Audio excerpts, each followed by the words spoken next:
Ku celebrity track and of course Koli Alan Cruz Gemanya Mr Handsome and of course agenda maso berengo subscribinga muganda wange mwanyinaze ndino omusajja gwe musingo okwagala oba omwami gwe musingo okwagala muyite onkuba hitmaker and of course ekubye boda ku boda onawono kakananga tebalese waggulu naye nga nyongero bategeeza bannanga abasajja abeeripa mu nnyimba z'abasajja lwaki temwetuuzaako wansi okay naye ng'oluyimba lutambudde bulungi nnyo papa ajja kuba atubuulira oluyimba yateekamu birungo ki okuba nti oluyimba luli mu mitwalo nga 20 luyimba luba lutambudde bulungi ate nga nkyali wange devotion ne mugamba nti ekyo nno kitono nnyo ku nnyimba za bandi kuba ennyimba za bandi ze zimu ku nnyimba ezikuba emitwalo 5 emitwalo 6 emitwalo 7 kakadde ku YouTube kyangu nnyo kubanga bo bayimba music bayimba message yes naye zino nnyimba ezaffe abandi zibeera oluusi kale 10 naye kale papa katubuuzeeko n'oluvannyuma tubabuulire mulamwa ki ogutulese olunaku olwaleero papa buza kuba tulaba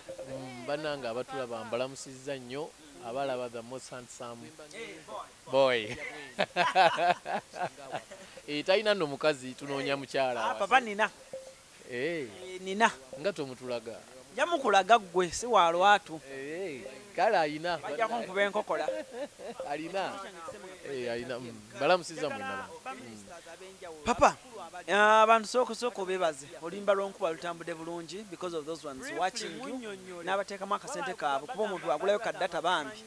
nagana abakonkuba ku YouTube bannaye mbalamusizza mwena abawagizi bange mwebale kufollowinga mwebale kwagala mulimu gwaffe nakuguwa amaanyi nze wendi nja kubayimbira paka lwendifa temulinda olunaku olunakya nga simanyi kuyimba olwo terugenda kukya nja kubayimbiranga birungi era birungi bikyajja wakera ku makya myaka 16 n'otandika okuyimba ndongo yeekubeezezaawo ndongo mwoweredde abaana endongo yeekufudde Mesearch Ssemakula gwe bamanyi Mesearch Ssemakula gwe bayitanga Mpalembaaya avudde mu Bwampalembaaya afuuse buli kimu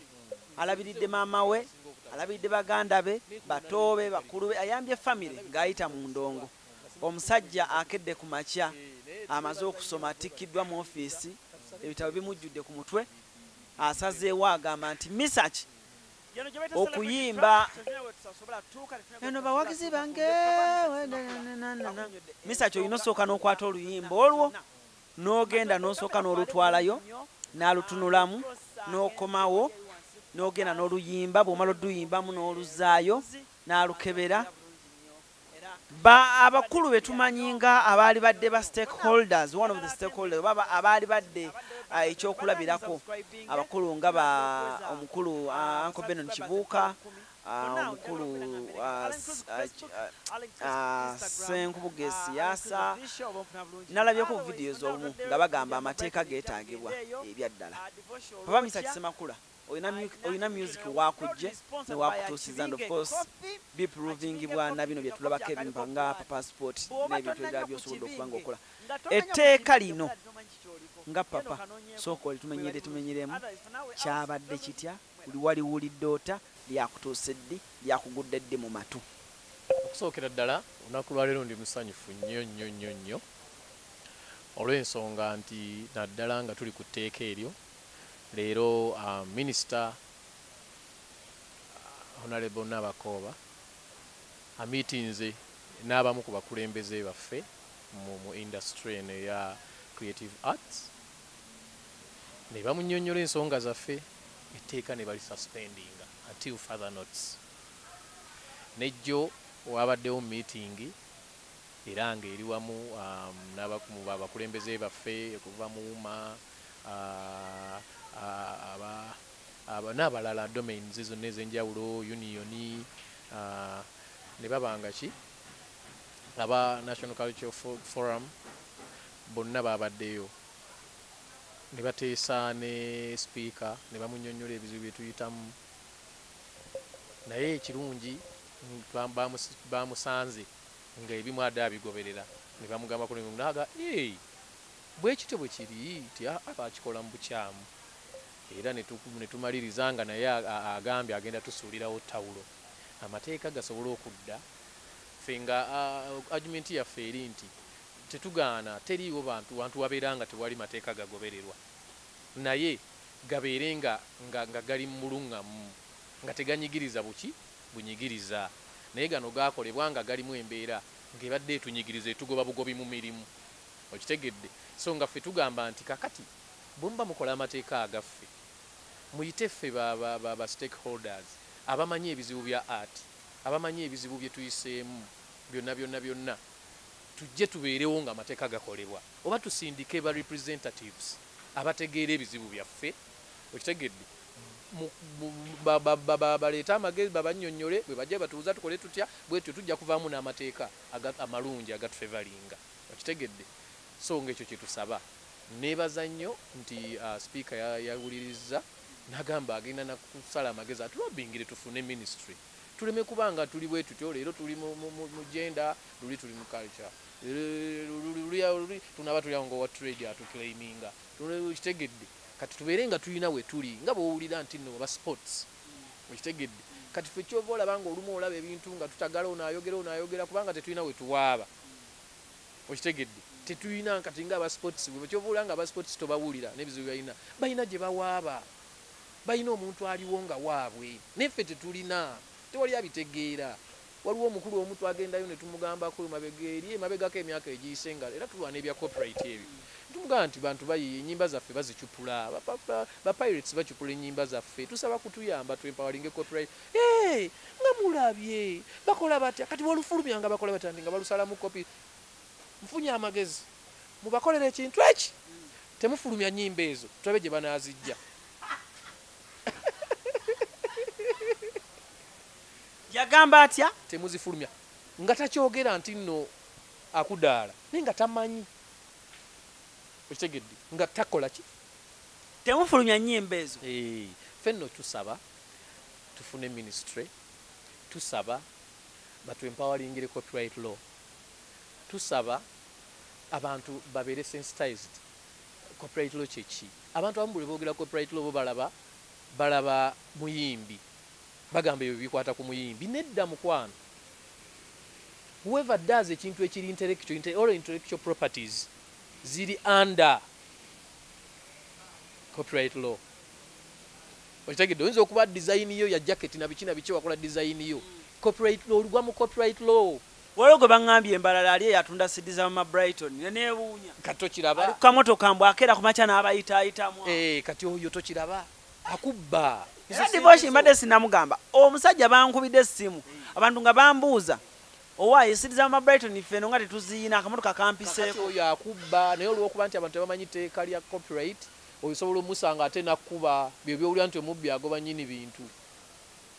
oyinza n'okugula tomumanyiira mu basajja mmwe ekyenye kigoba enkoko okitegedde kakati awo mu nsonga eyo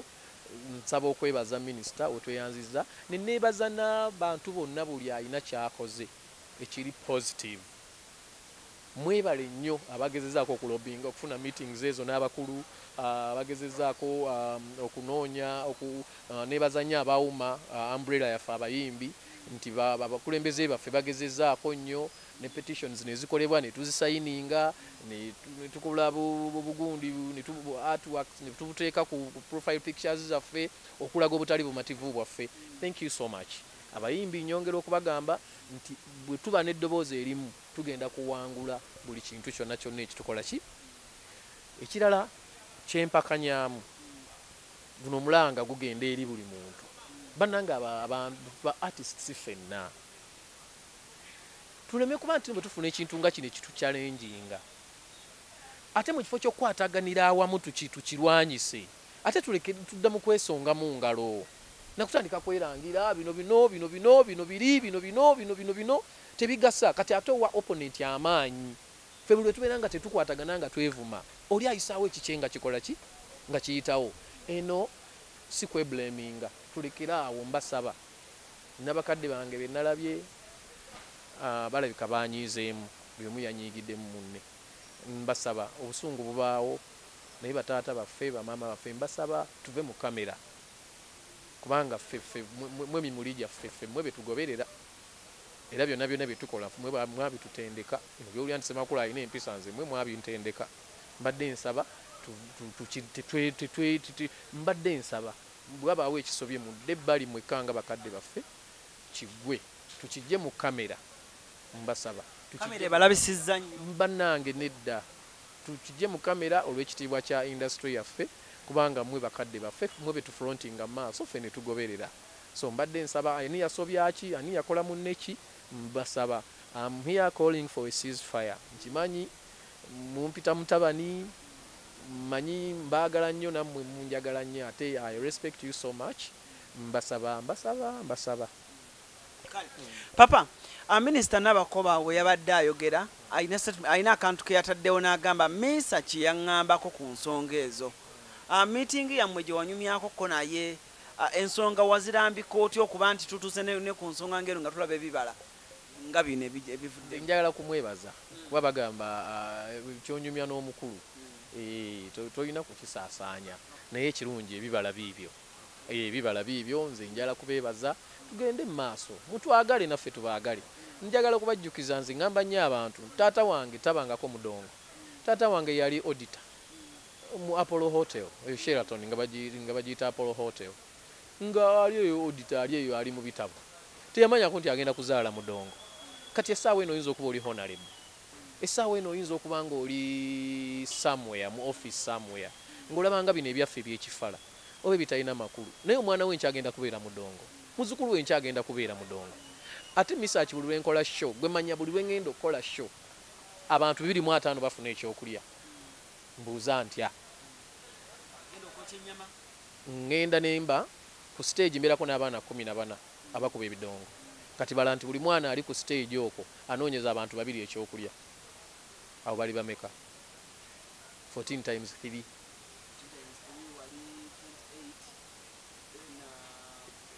42 ku stage awoka waliwo abasookawo ne bajja ne bazimba stage ne bateekako ebyuma ne bakola biki abo nabo bawere 15 banoonyeza ekyokulya tetugenze mu bantu 10 waliwo abatunda emicomo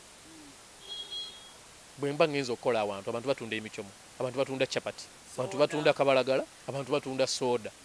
mazzi tugambe tebabadde bangi tulinawo abantu 50 obutambaala bano bantunda masaati biki nsasula council nsasula LC nsasula security nsasula ekifo wengenza okukolera abazimba ekikaali ekyo mwenkolera basasula ssente juzi bangamba beeyi ya Freedom City n'entya waliwo abajja waliwo bodaboda zikola zisomba abantu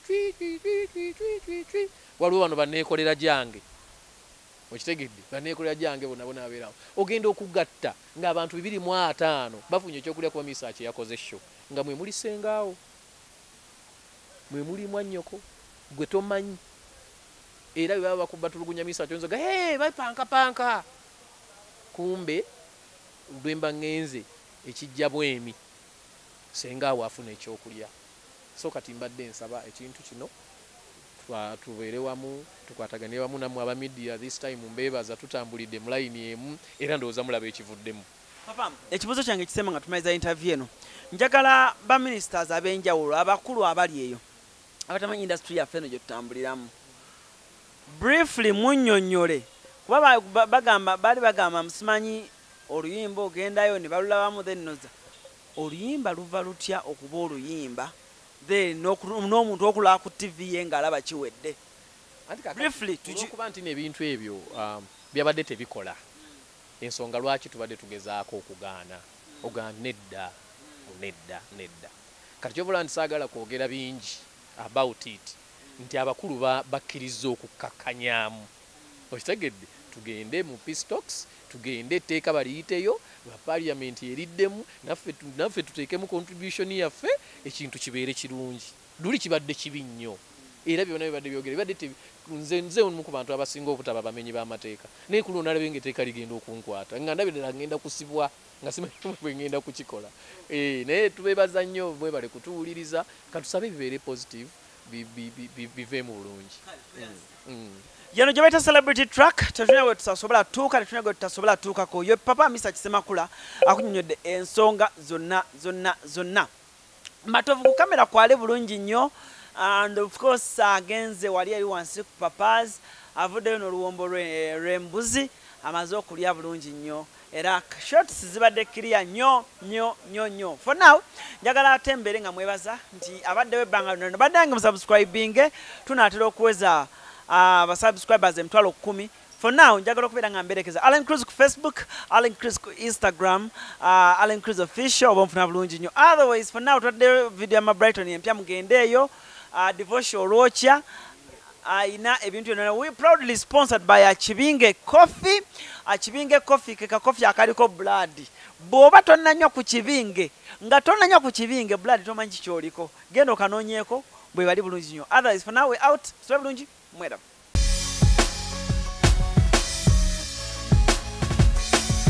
Celebrity Track subscribe